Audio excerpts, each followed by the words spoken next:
नेपाल छोड्न तयार छु म यो नेपालमा बसेर म पानी पनि खान्न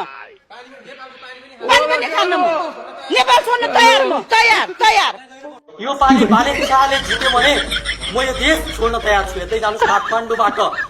कुरा आयो भने के हुन्छ आउँदैन कल्पनै गरेर गर्दैन म यो देश छोडेर यो नागरिकता त्यागेर देशै छोडेर म बालेन आयो भने साले चुनाव जितो भने यो धरतीमा कहिले पनि तपाईहरुले मलाई म तिम्रो गु खाइदिन्छु भने मैले गलत बोलिन जितोस् म खाइदिन्छु त्यसैको खाइदिन्छु बालेन आयो भने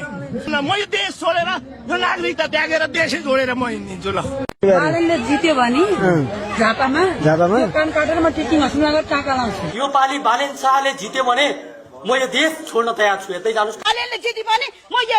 नेपाल छोड्न तयार छु म यो नेपालमा बसेर म पानी पनि खान्न को हो त प्रधानमन्त्री बालेन शाह त्यस्ता मलाई कुरा छोड्दिनु बालेनको सरकार बनो रविको सपनामा बनो